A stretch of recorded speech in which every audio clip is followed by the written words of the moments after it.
आइए आपको लेकर चलते हैं गांव अट्टा, जो कि समलखा ब्लॉक का एक गांव है। जैसा कि आप सभी लोग जानते हैं, हम गांव-गांव जा रहे हैं और गांव में जो कैंडिडेट्स हैं उनसे बात कर रहे हैं। लगभग फरवरी की फर्स्ट वीक या जनवरी की लास्ट वीक में चुनाव निर्धारित होने वाले हैं। अभी तक निर्धारित नहीं हुए हैं, लेकिन जो भावी उम्मीदवार हैं वो बाहर निकल कर आ गए हैं और अपने अपने विचार सभी लोगों के सामने रखने का प्रयास कर रहे हैं। जैसा कि आप सभी लोग जानते हैं, प्रयास करना, बताना अलग बात होती है, मीडिया के सामने बोलना अलग बात होती है। हम इसी प्रकार से आज इस गांव में आए हैं। यहाँ के उम्मीदवार हैं रोहतास कटारिया जी। पढ़े लिखे व्यक्ति हैं और जीवन में जॉब की, उसके बाद अपने परिवार को संभाला, गांव के लोगों की, इनके फादर, इनके दादाजी मदद करते हुए आए और आज तक भी इनकी ओर से मदद की जा रही है। तो हम जानेंगे मन में किस तरह के विचार हैं इनके, क्या क्या योजनाएं हैं आने वाले समय में अगर जीतते हैं तो आइए स्वागत करते हैं रोहतास कटारिया जी का। और साथ में हमारे बने हुए हैं पालेराम जी, PWD पब्लिक वर्क डिपार्टमेंट, एक बड़ा डिपार्टमेंट है, आप सभी लोग जानते हैं, उसमें जॉब की रिटायर्ड हो गए हैं और अब साथ में लगे हुए हैं कटारिया जी के साथ, ताकि गाँव के लोगों की कुछ सहायता कर सकें। गांव में जो अब तक विकास कार्य नहीं हुए हैं उसमें भी मदद की जाएगी। तो आइए स्वागत करते हैं दोनों व्यक्तियों का, रोहतास जी और पालेराम जी का।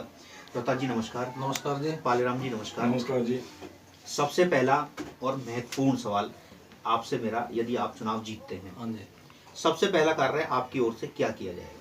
सबसे पहले अगर परमात्मा की आशीर्वाद से अगर हम इलेक्शन जीत जाते हैं जी तो जैसे +2 के बाद लड़के और लड़कियां हैं, उनको सरकारी नौकरी के लिए समलखा पानीपत या सोनीपत जाना पड़ता है। जी गांव में उनका कोचिंग सेंटर खुलवाएंगे, जो उनका फीस वगैरह नहीं ली जाएगी, वो पंचायत अपनी तरफ से फीस देगी।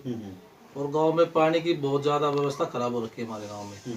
हमारे संजय भाटिया जी MP साहब है, बहुत अच्छे आदमी हैं। नहीं, एक सेकंड रोहतास जी, पानी की समस्या क्या खराब हो रही है? पीने का पानी खराब है पीने का या पानी तो ठीक है, जैसे गांव के निकासी है ना, जो गंदा पानी है जो गांव में, तो गांव की गलियों में रह जाता है वो। अच्छा, आने जाने में बहुत दिक्कत होती है लोगों को और बीमारी भी होती है। मतलब कहने का मतलब ये है कि जो लोग पानी इस्तेमाल करते हैं वो बाहर नहीं जा में पाता, ही रह जाता है हाँ जी, और उसमें मच्छर मक्खियाँ पनपते हैं और लोग भी को बीमार करते हैं। तो मैं ये जानना चाहता हूँ आपसे कि आज तक का जो भी सरपंच यहाँ पर हुआ, उसकी नज़र में ये बात नहीं आई, उसने कभी कोई इस तरह का कार्य नहीं करने का प्रयास किया कि भैया इस पानी को निकाल दें हम, या कोई ऐसा ड्रेनेज सिस्टम बना दें कि सारा पानी जो है, पानी की निकासी जो है वो बाहर चली जाए? या आपके पास ही, या आपके अलावा कोई और व्यक्ति ऐसा नहीं है जो ये सब चीज़ें कह रहा है?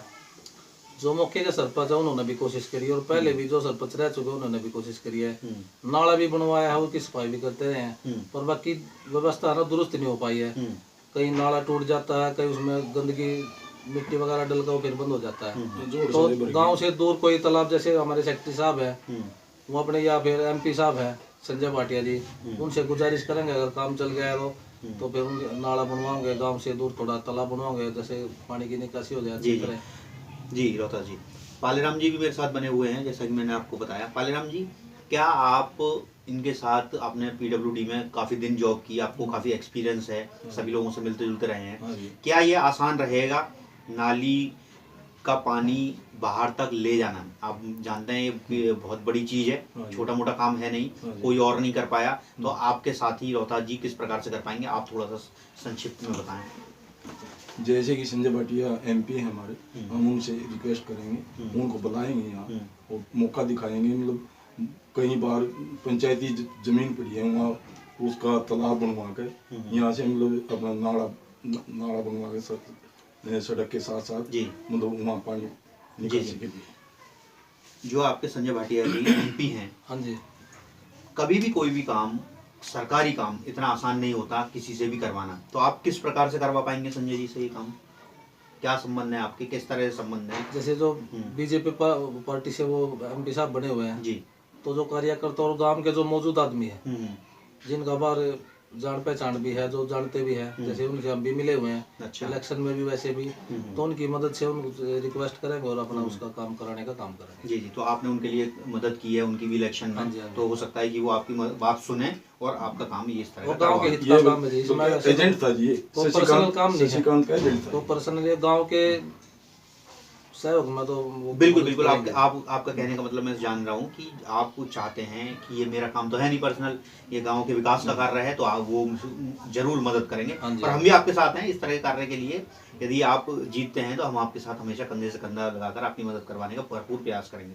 इसके बाद मैं जानना चाहूँगा, बहुत सारी चीज़ें ऐसी होती हैं जो गाँव में जो भावी उम्मीदवार हैं वो बोलते हैं कि हम ये करेंगे, हम ये करेंगे, हम ये करेंगे। आप ने भी कुछ ना अपने मन में विचार बनाए होंगे कि मैं ये कार्य करूँगा। आपके गांव के अंदर शिक्षा के लिए स्कूल्स हैं, लड़कियां पढ़ती हैं लेकिन बाहर नहीं जा पाती हाँ जी। हैं, ज़्यादातर मोस्टली नहीं जा पाती हैं। चलिए ये सब चीज़ें आपने बताई दी हैं कि आप लोग करने वाले हो। इसके अलावा महिलाओं के लिए क्या क्या काम कुछ मन में सोचा है कि जो महिलाएं हैं, हमारी बूढ़ी बुजुर्ग महिलाएं हैं, किसी किसी को पेंशन भी नहीं मिल पाती है, उनके लिए किस तरह का कार्य किया जाएगा? जैसे गांव में ये जो मनरेगा के तहत सरकार काम करवाती है, हमारे गांव में बहुत कम काम हुआ इस प्रकार का। अच्छा। हाँ जी। तो अगर हमारा जो लक्ष्य है वो पूरा हो गया, सरपंच हम बन गए, तो मनरेगा के तहत काम करवाओगे। जो गांव के मजदूर है बाहर नहीं जा पाते, ठीक है। मतलब कहने का मतलब ये है आपका कि जो लोग बाहर मजदूरी के लिए जाते हैं, आप मनरेगा में उन्हें काम दिलाएंगे और अपने गांव में ही वो रहेंगे और सब कुछ। शराब की सबसे बड़ी समस्या गांव गांव में देखने को मिलती है कि भैया गांव में जो मजदूर वर्ग के लोग होते हैं, रोज कमाने रोज खाने वाले, अपना पैसा जो कमा कर लाते हैं दारू में वहन कर देते हैं और घर में कलेश होती है, लड़ाइयाँ होती हैं। आपके गाँव में कुछ ऐसी स्थिति है? हमारे गांव ने बहुत प्रयास किया है। जैसे पिछली बार भी जो हमारे उप मुख्यमंत्री साहब हैं दुष्यंत चौटाला जी, उन्होंने कहा था भी कमेटी बनाओ गांव में, वो सिग्नेचर अभियान चला था, वो करके हम ठेका गांव से बाहर कर देंगे, बंद कर देंगे। उसमें भी हमने योगदान किया, लेकिन वो नहीं हो पाया।